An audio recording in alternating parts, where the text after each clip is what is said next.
and you're listening to Teacher Talk, an ETT podcast production.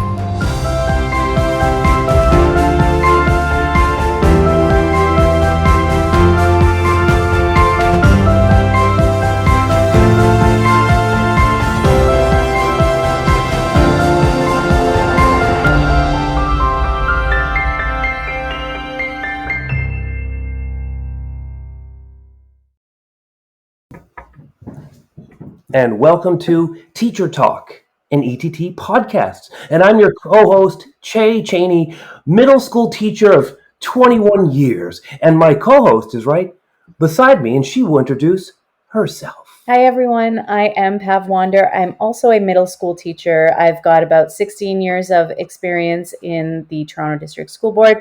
I am very, very happy to be welcoming Helen and Nigel.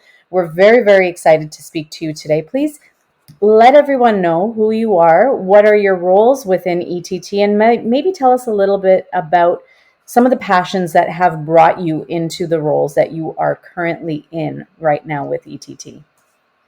Helen, let's start with you.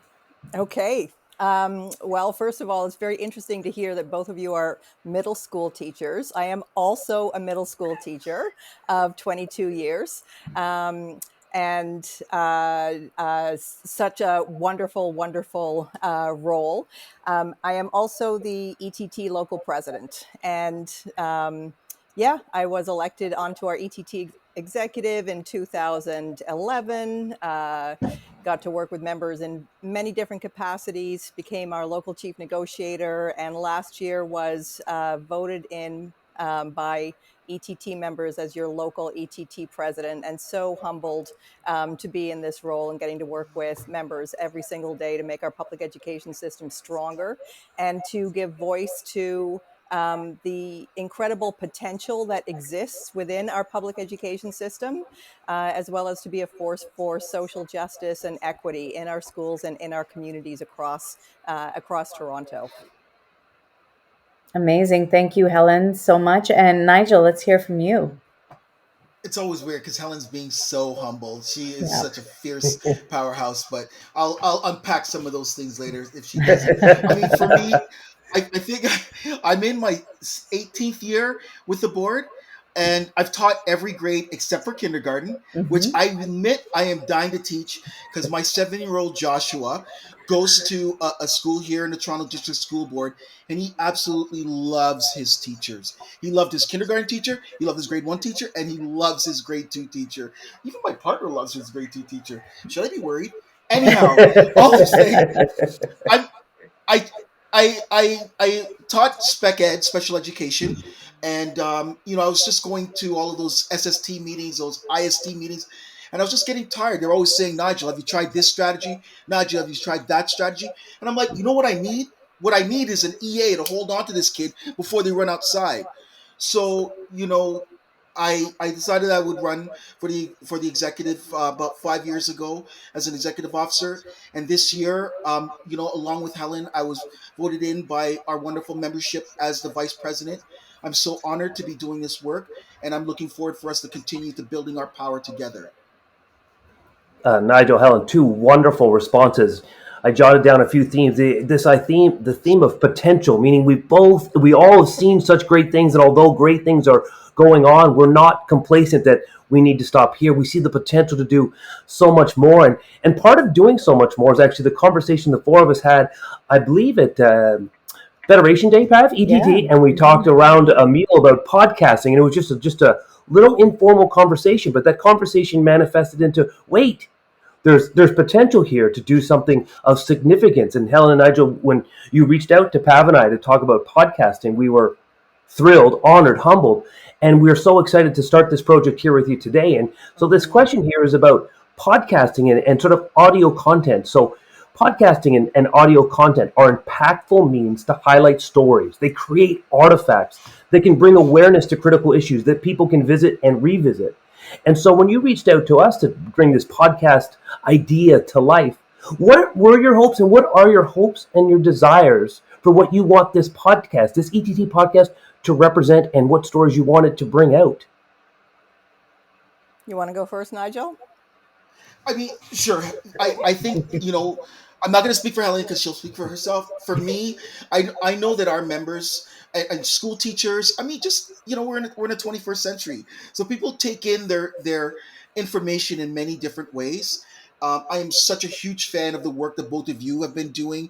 Just seeing, even just when you look at it from the curriculum kind of point of view and how you bring it alive through broadcasting, it's the same thing for me. How I'm seeing it as a teacher activist, that podcasting can be used for us to speak to people where they're at, meet them where they're at, to talk about what is happening in public education, the lies that we're hearing from Lecce, and how do we again build our power in order to fight back.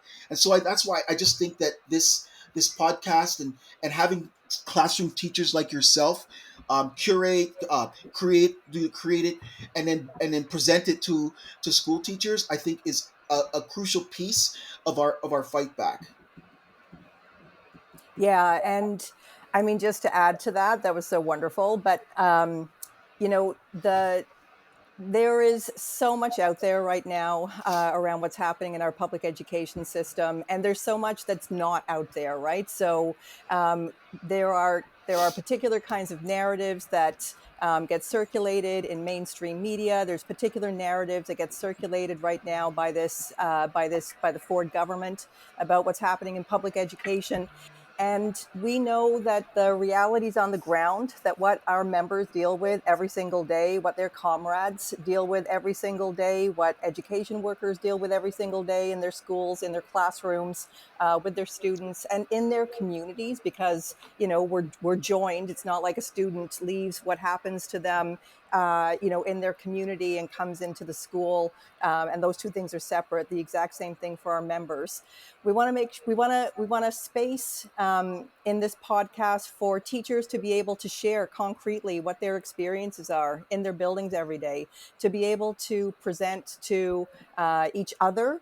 Because sometimes, our members do so many different things. You can have itinerant ESL teachers, for example. You can have special education teachers, people who have taken on various roles in their schools. And this space for me feels like an amazing opportunity for teachers to share what they're doing with each other, to share what's actually going on inside their classrooms with their communities, and to make that reality really, really concrete. We have, as Nigel has already said, we've got lots of misinformation that comes from this government, starting with how much they're funding our schools. We're seeing information come out right now about how much money they're investing in our schools, and it is, for us, it's total fabrication. When you actually break it down and talk about what's actually going on in our schools and how much money has actually been drained from our schools over the duration of this government's term, so since 2018, the impact in our schools, on our classrooms, on teachers, on education workers, on students is tremendous.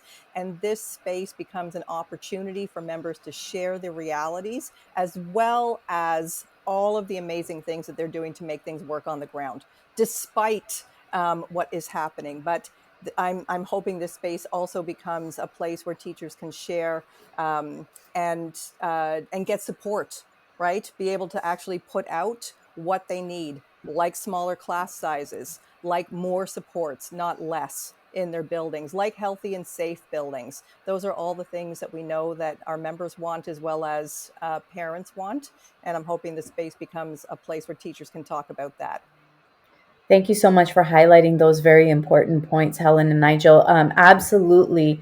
We want authentic voices. We want the voices from the teachers that are in these spaces and are dealing with these issues on a day-to-day basis. And I think that that is one of the most important things that we also hope to get from this podcast. And we've got a number of incredible teachers from across the system in varying different roles that are going to be speaking with us about many of the challenges that they face in the classroom, but also the things that are working, and where are some of the supports that they need a little bit extra. And of course, like you mentioned, what are those misconceptions?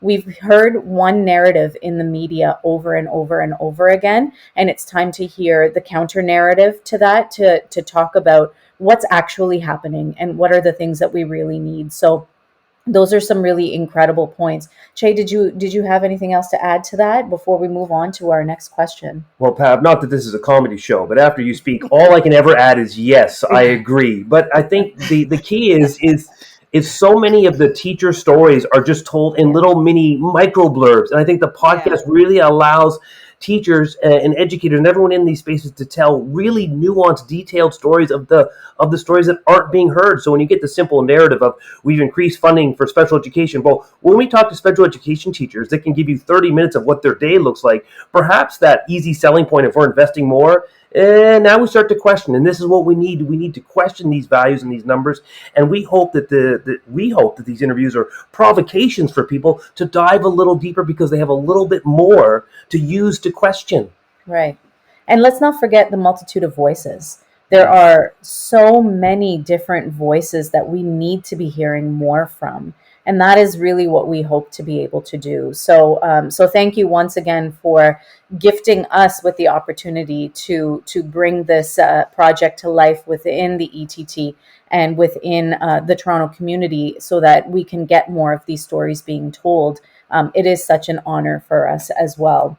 And as we speak about some of these misconceptions, what are some of these pressing issues that we feel are being misrepresented in the media, that you would love for us to use this space to inform the audiences about? So we touched on a few of these issues already, talking about special education, talking about the different people that are represented within the ETT community. But tell us a little bit more about some of those issues that we want to bring a little bit more light to, through the podcast, through these conversations. Maybe Helen, you want to go first? Sure.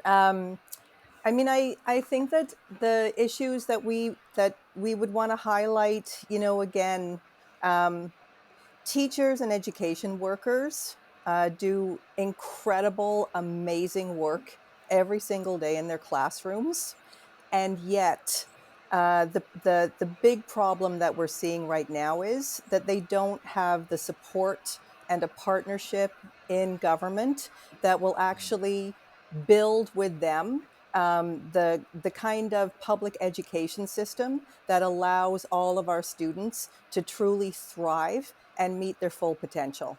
And I think that's it in a nutshell. So they strive, everyone that's on the ground in schools right now strive mightily and do amazing work every day. But you can set things up so much better for success with, for example, smaller class sizes, so that each student gets the kind of individualized attention that they deserve. It is almost impossible to deliver that kind of one-on-one attention if you've got a kindergarten class of 34 students, if you've got a grade 6 class of 36 students, and that actually exists in our board. um, we have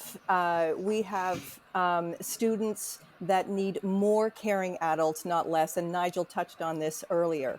Students, especially coming out of these last 3 years, some of the most difficult 3 years of struggle in schools, but in our communities at large as well. And instead of actually packing our schools with more caring adults, more social workers, more psychologists, more nurses, more CYWs, more EAs, more special education resource teachers, more arts teachers, more phys ed teachers, all of those amazing things that bring the full scope to our students. We actually saw this government suck out those resources, take those incredibly important human resources out of our system instead of putting more in. I'm going to draw your attention to the amazing OSBCU CUPE fight that happened in the fall.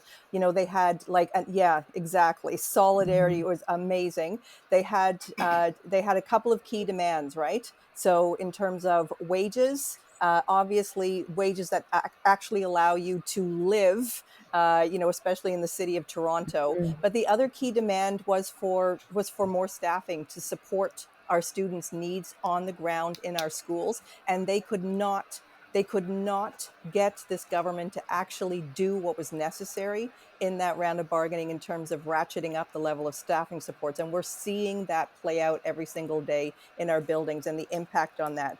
We're seeing, so ETFO just released a report yesterday that got a lot of media play, right, Yeah. on violent incidents in our schools. And I listened, I don't know if some of you saw the response from Doug Ford on that. I'm gobsmacked. I'm not going to, yeah, I don't know how else to characterize his response to it. But what everybody is crying out for, what everybody knows actually needs to happen to deal with those issues. We've got students, again, that are coming out of very, very challenging situations, especially over the last 3 years. What they need is more support in their schools. They need more one-on-one support where that's necessary. And what we've got is a government that has absolutely refused to provide that kind of additional support, and then turns around and yesterday in the response blames students, That's right. and blames parents. Yeah. At the same time, this government, and there's no separation. Again, schools, do not exist on the planet Zoltan. We have, our schools are in our communities. Are It's, and we've got like struggle like never before happening right now, right? Like the cost of living crisis is so significant across, and it touches so many of our students, their families, our own members, that are struggling to make ends meet as well. And a government response, where we see, instead of actually pumping more supports to make sure that we've got affordable rent, to make sure that this city, for example, everyone can live in and play in and work in well. We see them taking our money and shoveling it off to developer friends, as well as their corporate friends, in billions of dollars in tax cuts. So, I would say that those are some of the key issues that we're looking at right now, some of the key issues that we are organizing around right now, building our power to organize on, because, although those are key issues, we also know how to get wins on those issues, which is bringing people together, building up our strength in numbers, building up our power, and going at this government and demanding what we need. Thank you, Helen. Those are incredible points that you have raised, and those are definitely things that we hope to continue to touch upon through our conversations. Nigel, was there anything that Helen perhaps overlooked or didn't mention, or something additional that you wanted to add? That never happens. That She ever always happens, yeah. she There's a running she theme we hits it. have. Yeah. Yeah, totally. Trust me. It's amazing. It's amazing watching and listening to her. I mean, for me, I think just anything to add is just we know that there is more than enough money to pay for all of the things that Helen just talked about, Yeah. right? We know that, and when you've got guys like Galen Weston and we got Elon Musk, you got these guys who are not paying their fair share. Right, we know that people are these billionaires and large corporations that are hiding their money down in the islands somewhere, or off across to Europe. We know that they're not paying their fair share. So don't try to turn around and tell our students, tell our families, tell teachers that there's not enough money to make sure that you have a child and youth worker, that every school has a psychologist attached to it, that we have learning coaches at every school. We have more than enough. I think at the executive, we've talked about this little interesting calculation, and I hope everybody does this, right? Just you pull out your phone, you got your calculator. What we know is that all TDSB schools were defunded $1,100 since 2018. The Canadian Center for Policy Alternative, Ricardo Transjan, he's shared his numbers. We know that. So if you take that number, multiply by the number of children in your school, that equals the dollars that were taken out of your child's school, that arts children's school, since 2018. That is hundreds of thousands of dollars per school. Just think about it for a moment. How many teachers? How we could have made class sizes smaller? How we could have made sure we had more social workers? So that if there's anything after, during the arc of this programming that we kind of make sure that members understand, it's not their fault. There's more than enough money for all of us. I love that. So good, Nigel. Brilliantly Brilliant. stated. Yeah. Uh, I've Yeah. taken I've taken endless notes because this is what I do. I found it funny. Well, I didn't find it funny. Is that I found it funny that the premier found it funny to joke off the whole violence in schools remark. Sometimes, as a Yes. teacher, in my leader, it's not only what you say; it's your mannerisms in which you deliver a message. So, what he said was off the cuff and totally ridiculous in just the content, but just his whole facial expression, sort of laughing it off as a joke. Are you not listening to the information being provided to you? And if I have a teacher looking to my leader and their facial expression doesn't seem to care at all about what information is being given to them, it's a shut off. It turns you off as a teacher. You wonder why you're giving so much.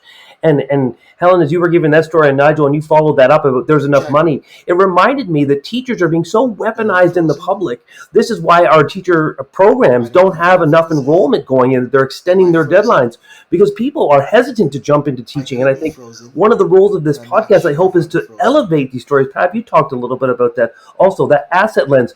Teachers are doing great things. Education workers are doing great things. Let's sort of amplify those stories and get past these simple narratives.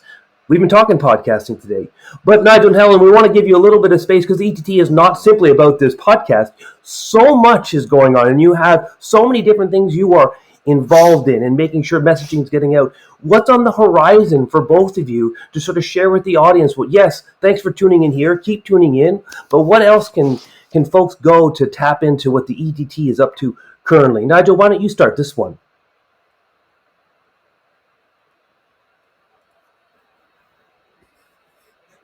Maybe while we wait for Nigel, Helen, do you want to jump into that? Sure. So there's some amazing things happening right now. I think probably most of you know, I'm seeing you, Pav, sitting in red, Nigel as well. So we've got a Red for Ed campaign that's happening right now on Fridays. We want to build. We want to. Sorry, Nigel is just texting. It's all right. We, all this year, our amazing executive officer team has been going into schools, has been meeting with members on school visits, as well as the daily phone calls that we have with our members about the issues that are happening. And the goal this year was to build up tight and strong and organized work sites. So all of our, 470 sites across the TDSB, because what we know is that when we come together, tight and strong and organized, that is the power that we need to win on the issues that we've just been talking about today. Going forward, we've talked about, so that work has been ongoing this year. We have our amazing list of local bargaining demands that was ratified by our membership in March, just before the March break. And that package of demands places significant emphasis on some of the key issues that our members are dealing with right now, especially around, for example, workload issues and true input into the decision-making processes that have such an impact on our members' day-to-day working conditions. So going forward, we've reached out to the TDSB. We're setting up local bargaining dates. We're hoping to get those off the ground before the end of this school year, and that will be ratcheting up in the following school year. And we are joining with right now an amazing campaign by the Ontario Federation of Labour called Enough is Enough. Everything that we've been talking about today, so the cost of living crisis that is having such an incredible impact on all of our communities. We're joining in with the Ontario Federation of Labour. We're joining with nurses. We're joining with steel workers. We're joining with PSWs.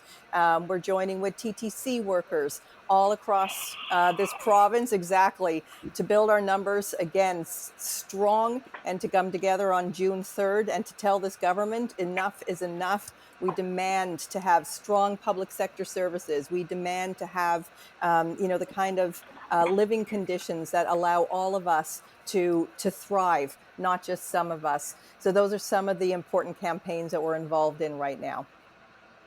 I'm hearing that there's a lot of solidarity. There's a lot of supporting each other through many of the common strifes that we are going through at this current Absolutely. time during this climate. And so we need to continue to support each other. as we work through some of these challenges that we are experiencing. Nigel, I know you might have missed some of those items that Helen talked about while you were refreshing your browser there. But is there anything that you feel imperative that we need to add to talk about as some of the things that we're working on and some of the things that are on the horizon for us? I mean, as I talk to, especially like our younger teachers, a lot of them don't know about the days of action. It's something that seems, far away, but there are many of school teachers that went through that. And if they hadn't, we would not have things like our prep, our prep time and there's so many of the other things that we just come to take for granted now. So, I think, that saying about every generation, has their moment, and this is our generation's moment. And I think that we have to, when we talk to our children when they go up for recess, and we say to them all the time, hey, if there's a bully, what do you do? And we tell them to speak up, right? So we as school teachers cannot tell our students to speak up if we don't, at the same time, turn around and say to Doug Ford and Stephen Lecce, we're not going away. We see you, and we're not going to stop, and we're going to fight until we win. And there is no winning without fighting. We got to fight. Helen and I, we saw Chris Smalls over last week. He's a young brother, just from I'm assuming you would never think that he was the guy to start the very first ever union that he took off Jeff Bezos and won, right? And one of is my main takeaway when he shared that was just that it doesn't matter where you come from, doesn't matter where you are, it just matters about what you do right now in this moment. And he stood up to Jeff Bezos, the richest human being in the world on the planet, and won.